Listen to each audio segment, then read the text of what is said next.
Hi, this is the bad boy, Joey Janela, and you're listening to the Going in Raw podcast. Joey Janela always goes in. This is the American Nightmare, Cody Rhodes, and you are listening to Going in Raw. Hey everyone, Kenny Omega here. In case you didn't know, we have an awesome kick-butt show called Stephen Larson's Going in Raw, and they're going to be supporting AEW every week amongst many other things. Goodbye and smooch. Good night. Bye-bye. Hey, friendo, Steve here. And Larson. And welcome back to Going in Raw, the only pro wrestling podcast you need to be listening to right here at youtube.com/Stephen Larson, taped live at twitch.tv/Stephen Larson, and also, of course, available wherever podcasts can be found in the audio realm. If you can hear my voice, if you're listening to this podcast, do us a favor. Leave us a rating, review, or a comment. It goes a long way towards helping build Going in Raw. We also have Patreon, YouTube channel members, and now Twitch subs. They all have access to our secret channel, Friendo Club TV, and we run that 5 times a week. On Fridays, you get the only place you can find Vintage 10 for the wins is through Friendo Club TV. Got $5 that right. on the Patreon, YouTube channel members, and Twitch subs get access to all that bonus content Monday through Friday.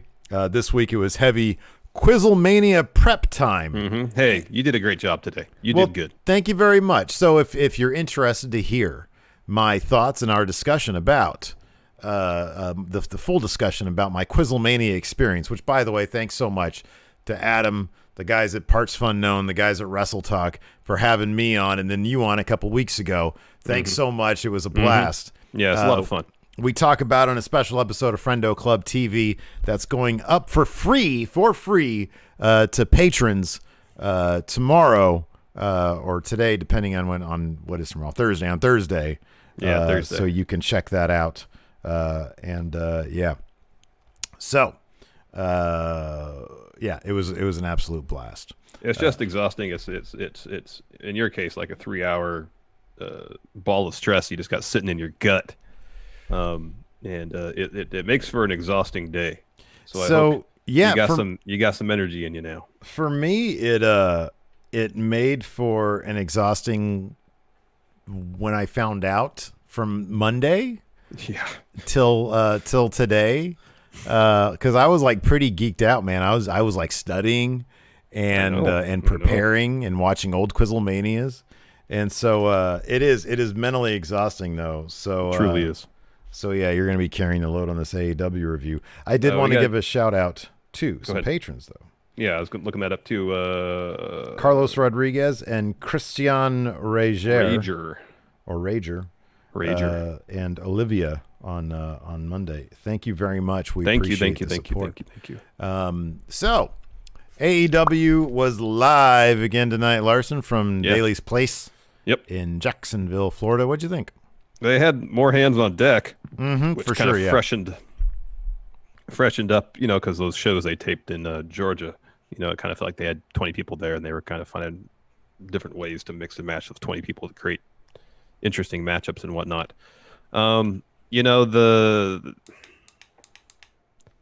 It felt livelier, especially than the latter Georgia shows. Mm-hmm. The main event was ridiculous, but it was fun. And by the end, it got pretty brutal. Yeah. The Joey Janela Cody match to kick things off was fun. It's good having Nyla Rose back. MJF is back. The camaraderie and chemistry that he and Shawn Spears have is really fun. Mm-hmm, yeah. What else here? Lance Archer's great. Yeah, let's talk about Jake the Snake. Yeah, he might have took things a bit too far there. I'm kind of curious what any backstage conversations might have been like, or if they were like, well, that's just Jake. He's getting into it. Quick shout out real quick before I go into my thoughts. Adam Darwin hooked us up with the image from for our thumbnail on YouTube. And I guess Sorry, go ahead. Thanks so much for that, Adam. Yes. AEW, sadly, they don't do like they don't publish the pictures that they take at the events. They don't have photo galleries, no. Which like are WWE so does. useful that NXT does that. So from now on, if anybody gets me a thumbnail that I use, be it in Discord or wherever, I will give you a shout out here on the show. There you go. I thought AEW was a lot of fun tonight. I thought that there was one sort of a bit of a snooze fest match. I don't know why the world champion looks an absolute wreck 15 minutes into a match with like a tag team specialist who looks like he hasn't broken a sweat. And then he just hits his finisher after like 20 minutes. And then that's it. The match wasn't great. And I know people might give me a little bit of static for like talking about Moxley because we kind of do that a little bit.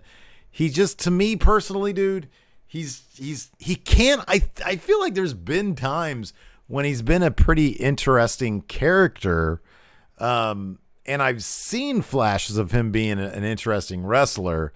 I didn't see that really tonight, though. No, I mean we've seen him have good matches. He did some good stuff in his feud against AJ. Of course, his match against Triple H at Roadblock was awesome. He's had good matches here and there. In this WWE run he has.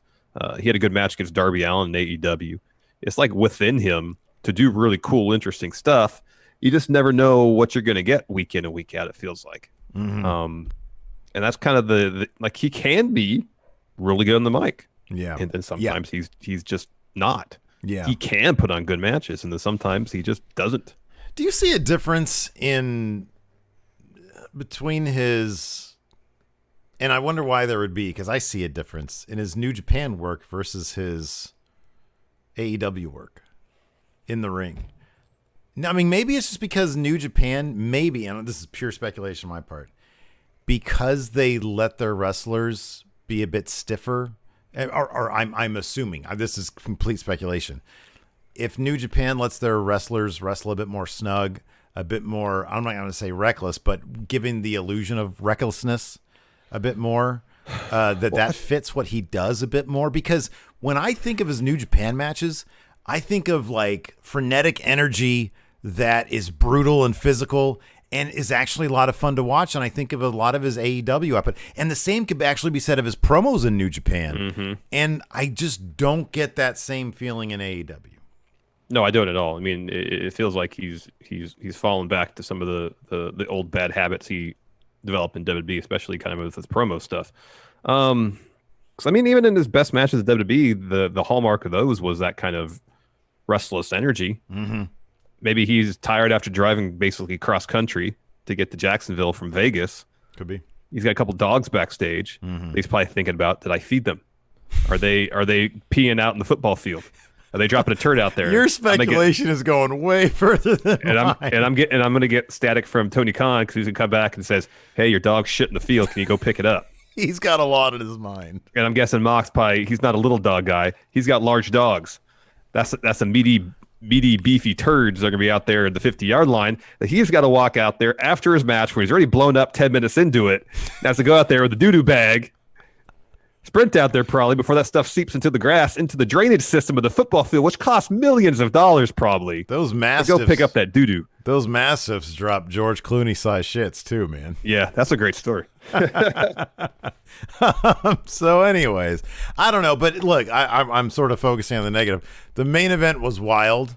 It was fun. It was madcap. That's exactly what it was. They took full use of who they had available, what they had available. They made no bones. Yeah. They made no bones talking about literally being tested because they were doing that prior to. Yeah, I appreciate the forthrightness with which they discussed what's going on in the world right now. WWE seems to want to have no part of that conversation during their product. Mm-hmm. And hats off to AEW for not ignoring it because it's on everybody's mind. Yeah, and it's good to know if they see that they have to or desperately want to push forward producing more content. If they're going to do that, it's good that they're going through the procedures necessary to protect everybody who's there. I mean, you could have a discussion whether Jake or JR, someone, the people in the on camera, or even behind the scenes talent who might be getting up there in years a little bit, whether they should be there. But, at the end of the day, I guess if they think it's the mechanisms and procedures are in place to protect them as best as possible. That's just a judgment call they have to make, I guess. Mm-hmm. But no, I appreciate the fact that they addressed it more or less head on during the course of the show. Yeah. No, I wish WWE would do that, but they're not going to. Me too. And it, there was a lot of, the roster was in attendance, like you said. MJF was there. We got a little bit from him. So I hope the Money in the Bank match on Sunday has a quarter of the energy and inventiveness and creativity of the main event of tonight, and I'll be pretty happy. Yeah, me too. I know. I hope that they go balls out with it. The fact that people are talking about throwing others off buildings, it's got me optimistic. It really does. Like, it's a cautious optimism, but I hope that's just not a swerve where they're like, "Hey, we're going to talk about it because people are." I mean, it's got to be Baron getting chucked off Titan Towers. It's got to be it. Yeah. It's got to be it. In some ridiculous way, he survives it. It's going to be a guitar shot to the back from Elias. Off the side of Titan Towers he goes. Mm-hmm, yeah. Something like that. So let's get into this. It actually kicked off with Joey Janela versus Cody. And I like that you made this note here. According to JR, Joey Janela always has a get-rich-quick scheme. Scheme. Yeah. Scheme. He's just making up characters on the spot. He's basically talking about Joey Janela like he's a grifter. He's a flim-flam man. Yeah. I'm like, wow, that's... It's quite the accusation there, JR. It truly is. I mean, the only exchange we've ever had with Joey Janela is we offered him a donut. He thought about it and he came back and he accepted. I mean, that hardly seems like someone who's conjuring up a get-rich-quick scheme or some sort of pyramid scheme or something like that, Yeah, I like what I figured. Like, if he actually was a con man, we'd look away from our desk. The donut box would be on his desk, and he'd be hawking them for $1 a piece. There you go. That's not what we saw. Martinez. We saw him the day after All In. He was obviously very sore, very beat up. Yeah. So I mean, I think any sort of acts of extreme quickness like that, absconding with our donuts, taking them to his booth, and then selling them, would kind of be nigh impossible considering the condition he was in. Anyways, it was a fun enough match. A lot of it took place outside the ring, which was cool. There was a cool moonsault from Cody off the stage onto the floor. At one point, Joey tried to, I think he was going to do one of them flippy things off, like he was going to try to evade Cody, the bit between like the apron maybe and the stage or something like that. He was going to try to flip off that, but he couldn't. He couldn't jump it. Yeah. That was pretty funny. But then Cody hits a moonsault off stage on the Joey. And on the third attempt, kind of out of nowhere, too, because Joey was laying some strikes on him. Cody finally hits Crossroads to pick up the win. No pins with figure fours in this particular match. Just one Crossroads to get him the W. Next, we kind of had a bit of a reintroduction to the women's division, if you will, because it's been dominated by Britt and Sheeta and a couple other talents. But it seems like they're focusing in more. Nyla Rose is back tonight. So we had this really cool video package. Started out talking about Nyla beating Riho.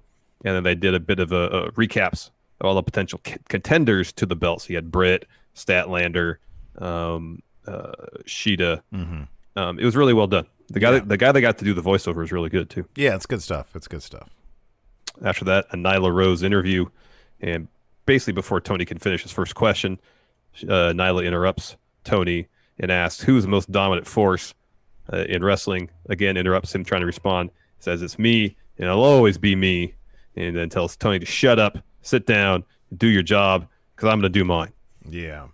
And then she goes to the ring and destroys Kenzie Page. Yeah, poor Kenzie Page. This was a pretty brutal. That swanton looked rough. And then she hit 2 power bombs? Yeah. 3. Oh, yeah, 3. Yeesh. That was rough. 2 standard than a Batista bomb. That's right, yeah. After that, we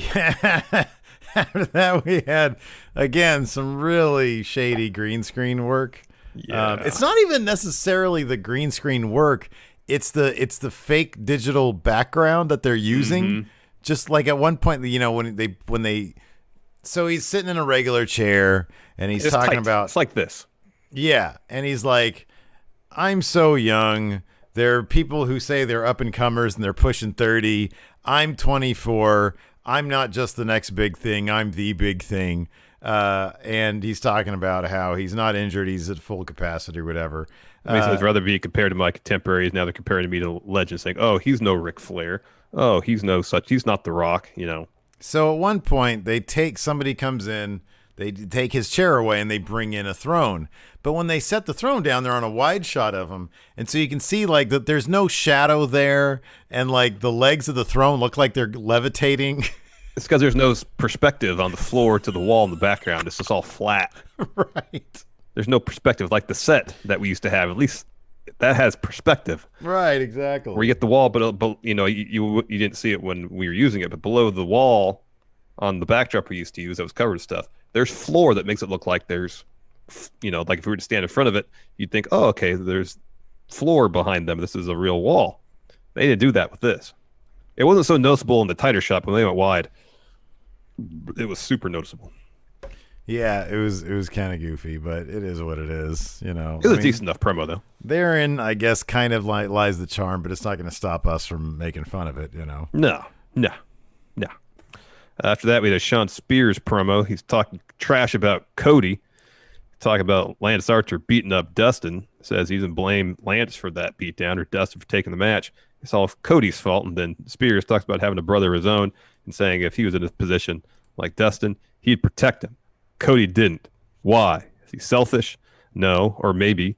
Or does Cody think that he can fulfill the Rhodes legacy, not his brother?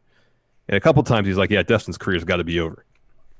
And Shawn said, I couldn't live with something like that if it happened to my own brother. But apparently Cody can. So I guess they're circling back to the Shawn Spears-Cody feud potentially. Even though the last time we saw Shawn Spears, he was getting pinned by a figure four.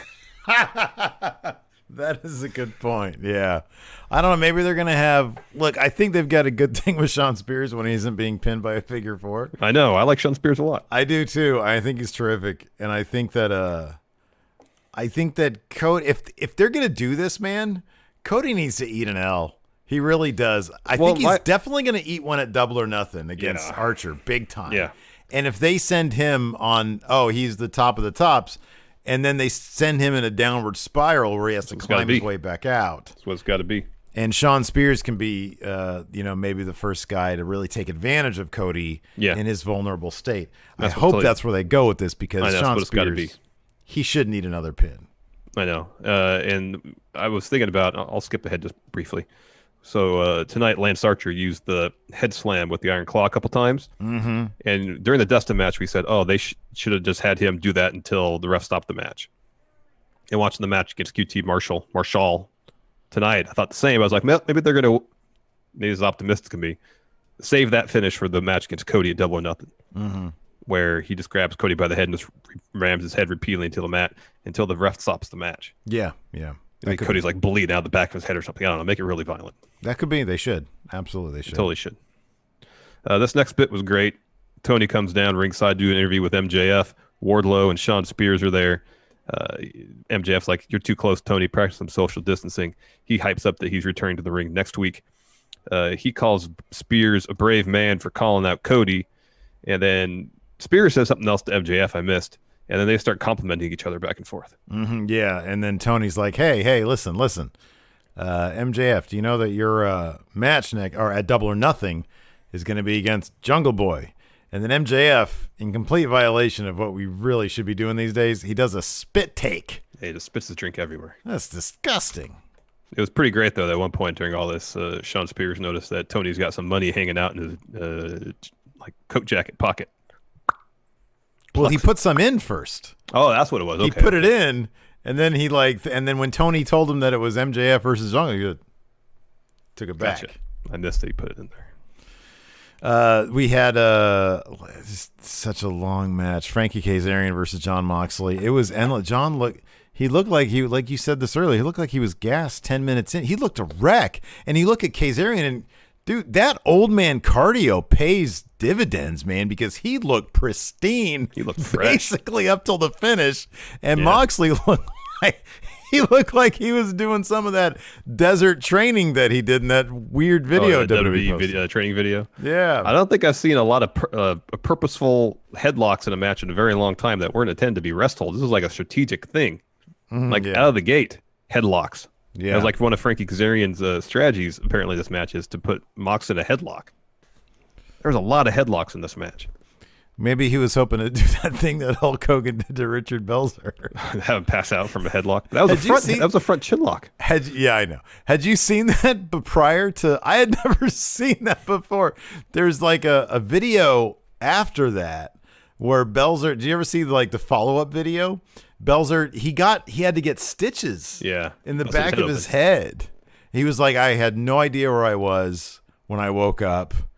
And yeah, it was just, dang, that was so violent.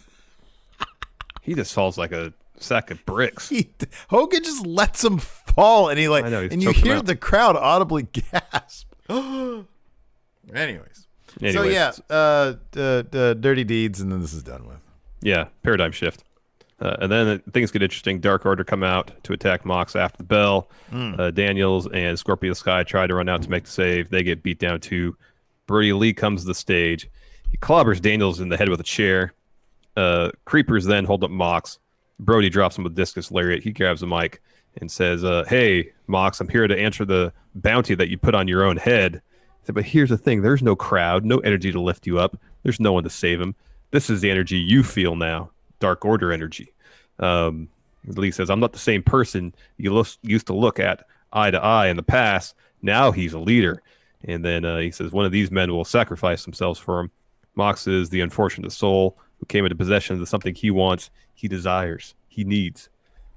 Uno has apparently told Brodie Lee that Mox is a reasonable man, which apparently Evil Uno has never seen any of Mox's work. He says, you have something that Brodie wants. I want a shot at this title. And then he just like, this line was great. It's like, I don't know what or who Mox is. Is he an actor, an MMA fighter, or is he just a fatherless boy from Cincinnati? That's rough. That's like that's too close. He tells Mox to answer the challenge, or he'll make him drop some mic in front of his mouth. Mox says, well, all you do is ask, kind of chuckles, and then Brodie Lee kicks him in the face, directs Creepers to attack. They comply, and then Lee grabs the AEW title and just leaves with it. Yeah. He has the belt now. Yeah. Well, I mean, hold on to it as long as you can, because of Double or Nothing, Mox is totally going to instantly beat Brodie Lee in his first big match. I know. What do you think about that? I think I'm okay with it. Yeah, I guess at this point it's fine. Maybe they'll find a way. Yeah, no, he's gonna lose. It sort of puts Brodie Lee, like, he shouldn't be in the title picture anyways.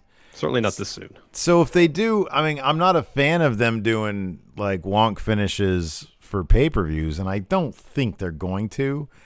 But the Exalted one, after all this time, eating a paradigm shift or whatever it's called. What's the other? Oh, Death Rider is what he calls it in Death Rider. Japan. He does a real elevated one. Yeah. So being dropped to a paradigm shift after 15 minutes of two guys looking like they're just gassed beyond their gills. Yeah, I don't know. It doesn't scream excitement to me, or it doesn't really help Brodie Lee all that much. No, it doesn't. So they got to have something in mind to, I would hope, make the finish interesting. You would think, yeah. You would hope. Maybe Roman Reigns has asked for his release, and he's going to show up at Double or Nothing as a creeper. Oh, as a creeper, that's good. Yeah. Takes the mask off, and there's Roman Reigns staring across. Oh my God, Moxley. It's 12. Yeah, there you go, 12. Yeah, and he's like, oh, it's Joe. It's Joe. Yeah. After that, we had a Brandi promo. She's calling out Jake Roberts for talking about her a bunch. Says she studied Jake long enough to know what happens. Confrontation, just like he used to do it. He said, but there's a plot hole. This isn't the 90s or the 80s anymore. And if you slap me, I'm going to slap back. She says, I don't give a... She said, her grandma told her, don't F with people you don't know. And she says, I'm not Caesar's Cleopatra. She's Brandi Rhodes. And from now on, you'll keep my name out of your dirty old mouth. Yeah, that was a good punctuation right there. That was. I would have preferred a little bit of my favorite Brandi Rhodes was that press conference that her and Cody did post Wrestle Kingdom, maybe. Yeah, that was really good. Something, and she was sarcastic, but sinister and heelish and hilarious. And I kind of would have preferred that presentation. That's how I want to see Brandi, man, because there's so much. She has so much personality to offer. So. Sort of like somber sinister isn't really like it's not really her strong thing. No, that's kind of why the Nightmare Collective thing didn't work. Yeah, exactly. Yeah. She needs to be kind of a sarcastic. But of course, that was foreshadowing for what was to come later. She probably might have regretted saying anything. Yeah. Because that was nasty. After that, we had poor QT Marshall taking on the Murder Hawk Lance Archer. Yeah, man. He's great. And as he was walking around, before he got in the ring, walking around it, he took out poor Jason Cade. Oh, man. On the way to the ring. I just wish they'd brought Justin Law out from Georgia to eat more offense from Lance Archer. Hell yes. Hell yes. Anyways, Hell yes. like, this is exactly what you think it'd be. Yeah, Archer QT just tried to get murders some the offense guy. in. He eats a blackout. Lance pulls up and off the pin at 2, puts on the Iron Claw, slams his head in the mat like 3 times, covering for the win. Earlier on, Britt clocks QT with her shoe. Shortly after that, Brandi grabs the shoe and tosses it in the stand. So Britt then jumps the barricade after the finish of the match, kicks Brandi, hits a DDT, puts her in the ring, and then Lance kind of pulls her in the middle of the ring. Jake comes in with a snake, puts the snake on her, which would have been fine. Yeah. But then the snake was kind of not coiled really, and then he got on top of Brandi, like push-up position, and He like planked lingered on there her. for a bit. Yeah, Yeah. with the snake there. Yeah, it looked like it was missionary position. Yeah. And the snake was like a big hug. Yeah, So, which we've seen Jake do that in the past. I mean, at least. Yeah, I know that's where your mind went. It was like, okay, there's no Heroes CM, wrestling thing. Yeah, CM Punk isn't out here to say, okay, Jake, keep it PG. yeah. And Archer is probably like, what do I do? Is this part of the thing? I'd like to think this was all part of it. Yeah. Because it was very unsettling. Yes. But you just don't want, this to be Jake improving. So hopefully it was all discussed copacetic. backstage. Yeah. So anyways, that snake was everywhere. I mean, my entire thing after that, I was like, God, I hope this thing doesn't pull a Macho Man and just digs into Brandi. And luckily it didn't. Everything was fine. It was just a little on the gross side. Yeah. So we got some match announcements for Double or Nothing. Mox versus Brodie Lee confirmed. Also, as previously announced, MJF versus Jungle Boy. Of course, Easy Cody win for versus MJF. Lance Archer.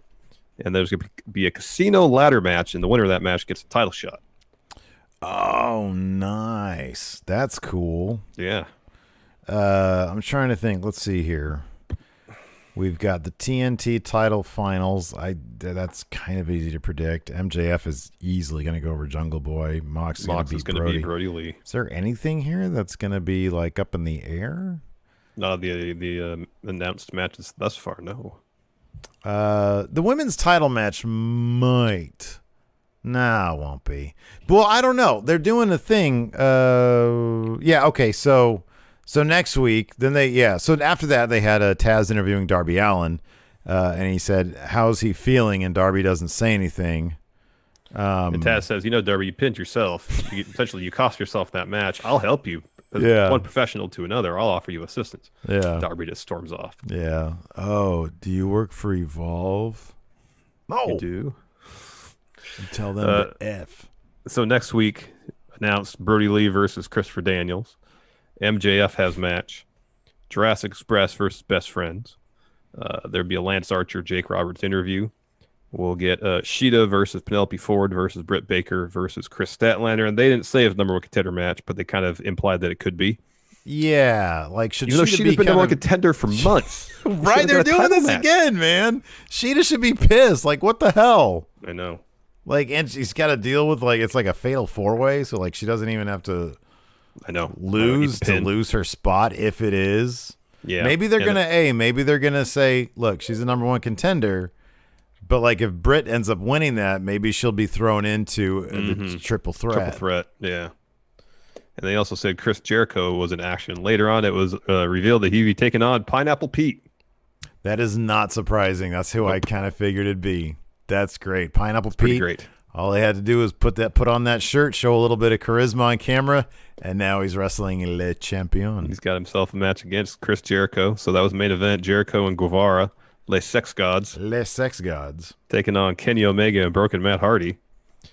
So Jericho is joined not only with Sammy Guevara, but Jake Hager, but also a aluminum baseball bat. So he walks down the ring. he's around where Pineapple Pete is. Pineapple Pete kind of shoves him a little bit. And they're all Jericho wearing turns their around. best street fight clothes. Everybody's wearing jeans, man. It was great. Even Kenny wearing his bottom drawer jeans that are falling apart. Yeah, those were like it was weird. Like the legs were all shredded up for some reason. I would just think to accommodate his wrestling boots, his shoes. Yeah, maybe. 'Cause I don't know. And so they argue a bit. Jericho hits guardrail with the bat. Early on, when the match first starts, Sammy's getting in Matt Hardy's face. Matt Hardy bites his fingers. That was pretty great. Matt Hardy hit all the Matt Hardy stuff was really fun. How he kept on fun. changing personas. That bit. I haven't seen Matt Hardy do a crucifix bomb in forever. Yeah, And he pulled one out against Sammy. That was cool. Yeah. So things really get going. So there's a brawl where Jericho and Hardy are brawling up the stage. Jericho tosses Matt into the wall of the tunnel, and then he goes backstage. It's 2-on-1 on Omega. Matt Hardy returns, but not as broken Matt Hardy, as kind of like a nostalgia run Matt Hardy, old school Matt Hardy with the baggy pants, the tight shirt, like we saw him in WWE. Yeah. He gets in, clears house. He and Kenny have the advantage for a while. Eventually, they get a ladder and a table. Matt hits a splash on Sammy through the table, goes for the pin. Hager pulls out the ref. Kenny tries for plancha. Hager catches him, dumps him on the apron.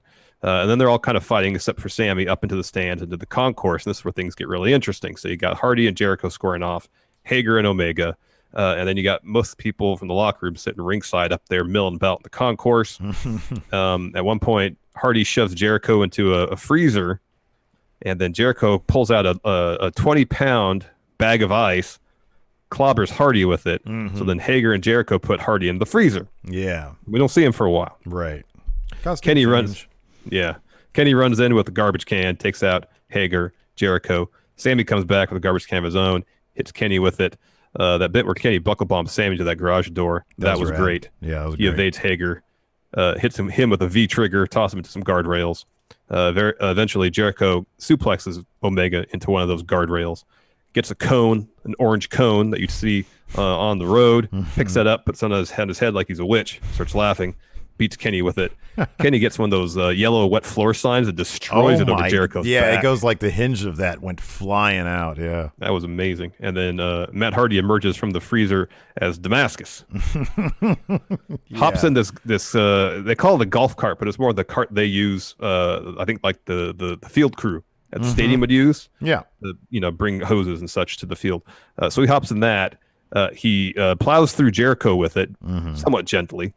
Sammy runs over to check on him. Kenny hops in the golf cart. They do a U-turn, and they start chasing after Sammy because he got Matt Hardy driving it, and Kenny's pointing them out from the passenger seat. With this maniacal look on his face, and Sammy's booking, and it's in the thumbnail. They got a great shot of him just booking. And man, Sammy was like stunt man with this. He leaned into that too. He needs to be careful with that stuff, man, because that cart was booking. At least it looked like it. Anyways, it might have been the lens. I know. But yeah, he got clipped by it, but it really looked like he. Yeah, it looked like he got hit pretty good. Yeah. So then they make their way over. Kenny grabs Jericho. There's a couple tables with tablecloth next to a scissor lift. So Kenny puts Jericho on the table. He gets on the scissor lift and raises it. So I don't know. He's maybe like 10 feet in the air, maybe. Hager comes over there, gets involved, pulls Jericho off the table. Kenny hits a moonsault off the scissor lift and onto all three of them. That was pretty cool. Yeah, that was cool. Then he tries to one-wing angel Jericho on the stretch of turf that leads from the concourse they were in out to the Jaguars football stadium. Ex-LAX show up out of nowhere, break that up, and then the two of them and Hager powerball Matt Hardy through some tables. Right. Jericho gets in the bed of the golf cart. He's handed Kenny. He powerbombs him on the roof of the cart, and that sounded nasty. I don't know how that felt. Yeah. And then Hager grabs and pulls Omega to the concrete. Jericho hits Kenny with the Judas effect to get the win. Yeah. So Matt Hardy lost his AEW debut. Yeah, but that means absolutely nothing. That means absolutely nothing. Like Matt Hardy and Chris Jericho and Kenny Omega probably put their heads together and came up with the silliest, goofiest match they possibly could, and I think they succeeded pretty wildly. Yeah, it was fun. it does nothing for, like, none of this does anything really for anybody. So it was just goofy fun, and I love the last shot of the inner circle and like the football the stadium sign. Had the scoreboard, the inner circle logo on it, and everything. They all threw up the middle fingers. I thought it was really clever, and yeah, it was just a lot of fun. I always go back though to the idea when AEW starting. Oh, it's going to be more sports oriented. Yeah, and we're going to have standings and power rankings. I love that it's what it is. I do, because it's so fun, and it's what I like about pro wrestling. It's fun goofiness, Kenny has to get his bi-weekly DDT Pro style. He does tag match in there. Exactly. Anyways, I'm going to head over to the Patreon if you want to hit the Twitch. Sure. I'll hit up the Discord as well. We'll answer a couple questions before we call it a night. Livy Miller says Steve getting Heidenreich is the best moment in history. So if y'all hadn't seen Quizzlemania, Steve did a bang up job. He pulled an answer out of his posterior that was pretty awesome. I don't know what was more iconic, that or 93,173. No, I think that was.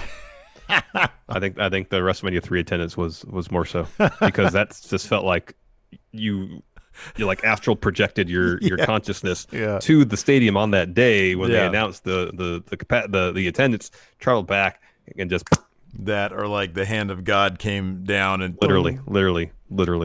Let's see here. The Diddly Doodler. I'd like to see if you guys would be down for some Jackbox party games one of these days. Those are fun. Yeah, maybe. I don't know. A lot of people giving you props for the Heidenreich stuff. If it wasn't for that, honestly, if it wasn't for the Blue Chew read from the Conrad show, not sure I would have gotten it. But goddamn, that popped us so hard. We laughed so hard funny. at that. That was so funny. Joe Juarez, would Larson ever put his beard on the line? Probably not. Yeah, somebody asked that today. Yeah, probably not. They said, how much would it cost? And I said, I don't think there's any amount. Mm-mm. Maybe for WrestleMania. Predictions one of these years. I'll put up something big. I'd put up something big against your beard. Shave your head. I don't know about all that. Well, I'd get a tattoo, but a tattoo. No, really, I can't get shave your head and not know how much your hair means to you. Yeah, and how self-conscious you are about the shape of your head. So it's got to be shaving your head. The problem is if I get rid of my hair, it might not come back. Got to take that chance, man. All right. Thank you, John Misenberg, for the bits. Skyotonic. I don't know if you guys heard, but former XPW wrestler Supreme died. Yeah, I saw that on Twitter. Yeah, I'd meant to mention that in News Brief today, and man, that's a bummer. 49 years old. 49. I tell you that after we saw that particular incident where he got lit on fire at the XPW show, I was working in Hollywood, and there was a Togo's on Sunset and Gower. I literally did a Photoshop of that for 10 for the win. Old age, man. Yeah, he was there. Yeah, he was a very influential wrestler in the SoCal scene, especially. I think he did training also. It's a bummer. I mean, we've told that story often. And I stand by that it was a moment that made me not want to go to XPW shows anymore. But if there is a dark side of the ring to be told about XPW, I will watch it. Yeah, would be a great story. Just a great story. We were there for two of the more infamous moments in XPW history. There was that one, and then at that ECW pay-per-view at the Olympic Auditorium where they tried to invade. That's right. We were there. Mr. Forbesy with the bits. Thank you so much. Thank you. Austin, the adventured one, says, if you had to book Cody versus Archer with Cody going over, how would you do it? You know what I would do, man? I'd have Cody cheat to win, and then he'd have to deal with the ramifications that he's not good enough if he doesn't cheat to beat Archer. Yeah, that's good. That's better than the idea I had. Gun? Nielsen. Did you have gun? Is that your idea? Gun? That was my second idea. Gun. Sure. Or no, he just has his hand in his pocket like it's a gun. And then Archer's all scared. He gets across her and he pulls it out, and it's just it's his finger. He's just doing this. Yeah. Doing this. That's good. And he starts doing this to Lance Archer. Nielsen 82. Well done in Quizzlemania, Steve. Good job. Andre for the win.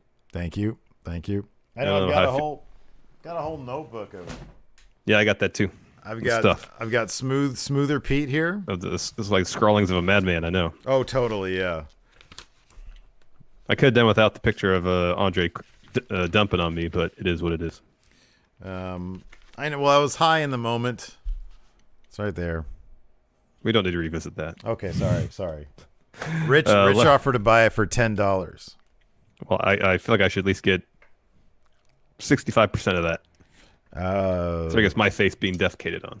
Well, we can do we can have a movie night with some food. With the proceeds. We should, you know what we need to do? We need to set up that auction site through eBay or whatever. Yeah, it'd be eBay. Yeah, the Friendo yard sale, yeah. The Friendo yard sale. Can you put up banner pictures on eBay stores? Maybe. That'd be cool. Because there's a lot of stuff from The Office that we don't really need to keep that we could sell. I know.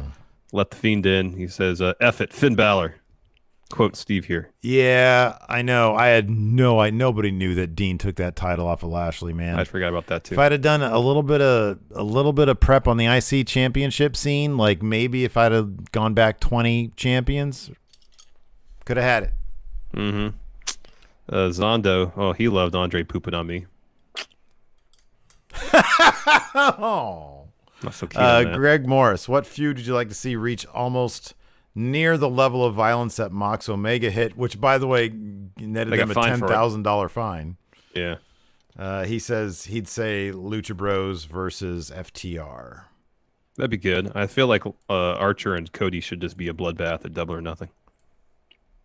I agree. It should be super violent. Jonathan, Sean Ross Sapp versus Meltzer for the championship. Yeah.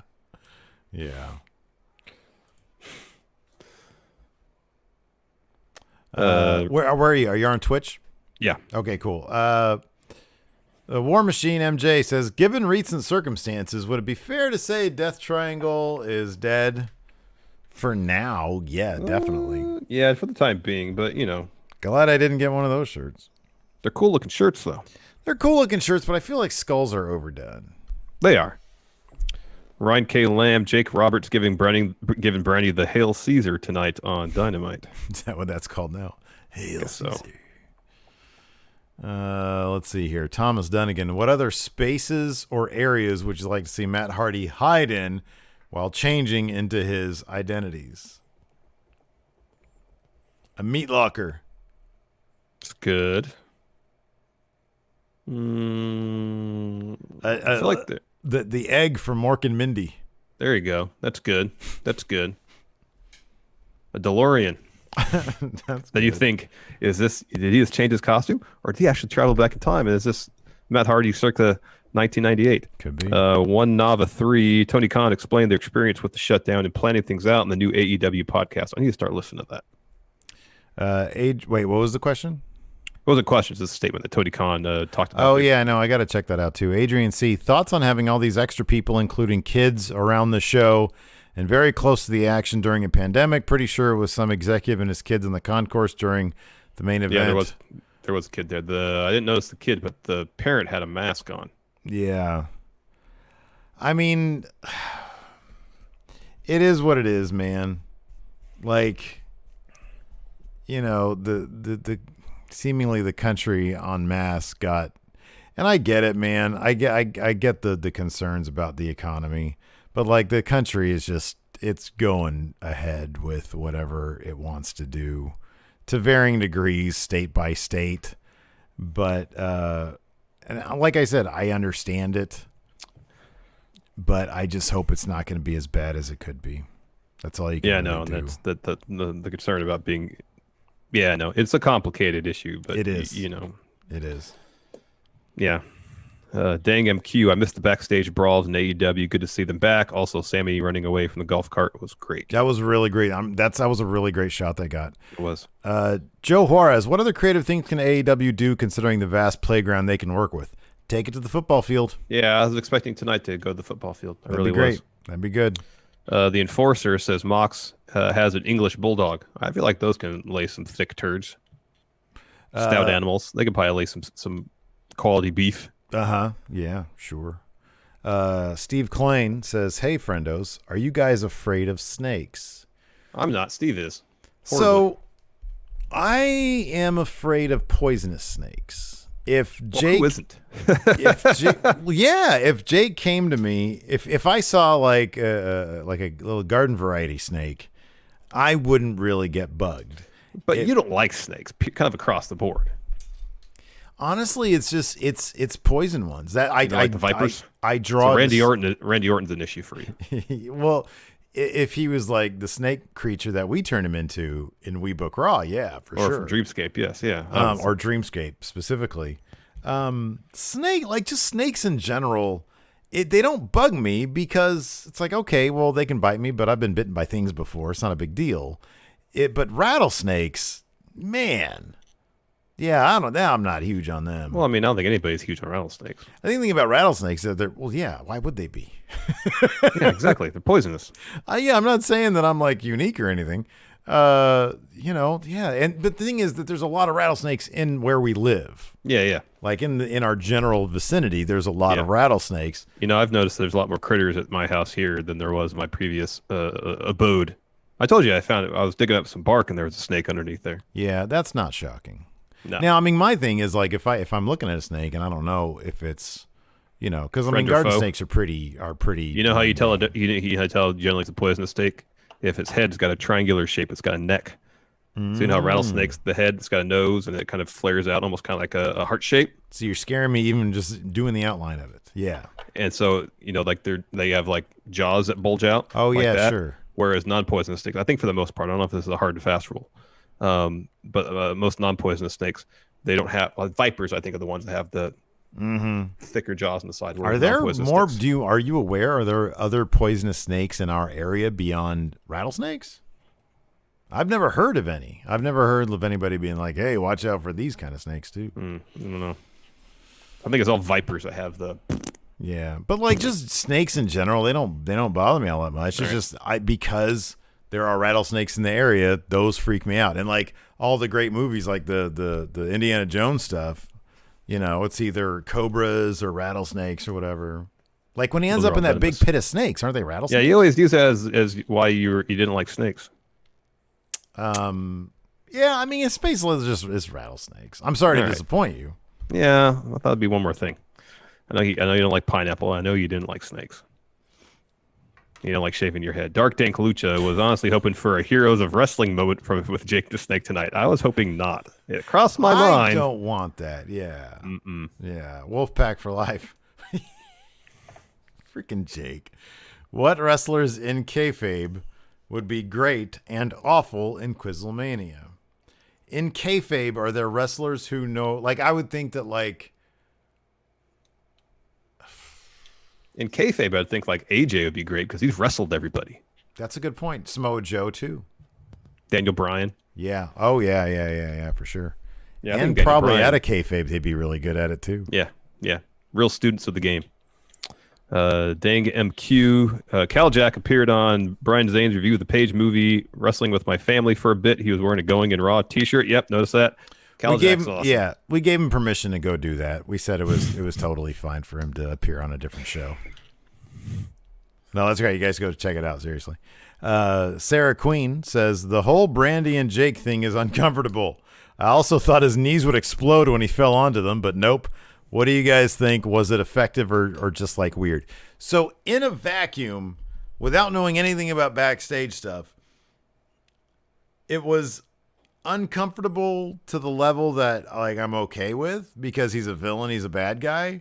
I just want to you want to know these things. You understand, as Jim Cornette says, there are certain things that are agreed upon backstage, and then when you come out there, as long as they're following what they said they were going to do, yes, then I'm cool with it. But understanding that these are people and that sometimes wrestlers take liberties, you don't want that to be the case. Exactly. As long as what happened in the ring was what was planned backstage, everybody was on board with it.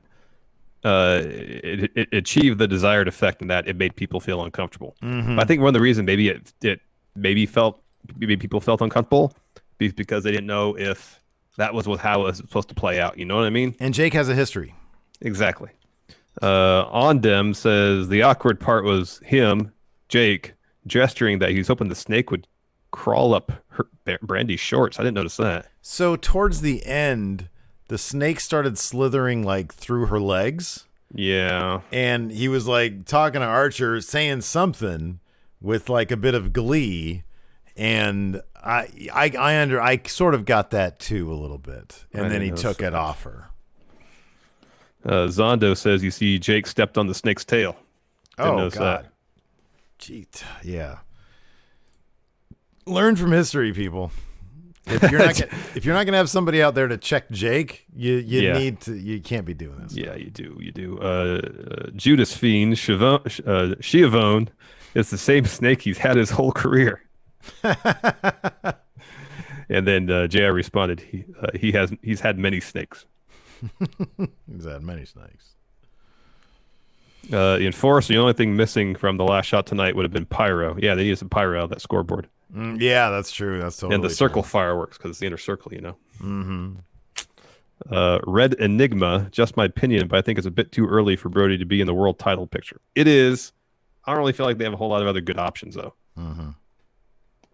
Yeah, that's true. I felt it was kind of early to have Hager in the title picture too. Yeah. But it was just for an episode Dynamite, so whatever. Rich, can we do a trade-off every week or two? Do AEW live, and next week do NXT? We do NXT live. We do it on Thursdays. I guess he means on Wednesdays. Yeah. No, I mean, we have a schedule, and I don't know, like if people, I think just in our experience, it's better to have a schedule and stick to it than not. Thank you, Mr. Forbesy. Zondo says, in Cody's theme, it says wrestling has more than one royal family. How many are there? Well, there's the Flairs. The Flairs, the Anoa'i, or Noai the Harts. family. The Harts. The Ortons. Would you consider the Von Erichs? Yeah. Okay. 3 generations. Okay. The Hennigs. 3 generations of wrestlers there. The Riders, Zack Ryder Sr., George Ryder, then of course his dad, George Seymour Ryder the third. Yes.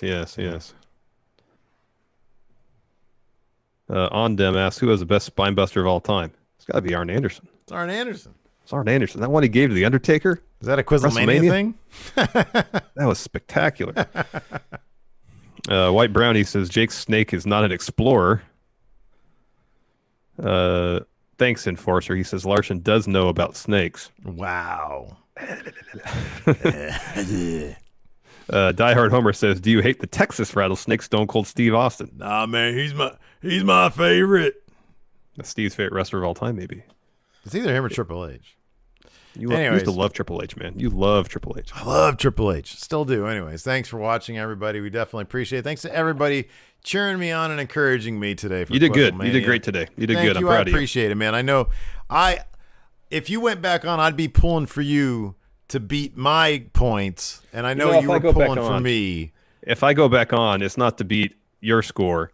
It's to beat all the scores. For me, in my mind, if I go back on, it's to win the whole thing or I'll score 0. Realistically, you got to start researching now. Oh, totally. I know. Now. Trust me, it's crossed my mind. All right. Well, let's both start researching. Maybe they'll call us up for team trivia. There you go. All right. Anyways, thanks, everybody, for watching. We appreciate it. Till next time, we'll talk to you later. Goodbye.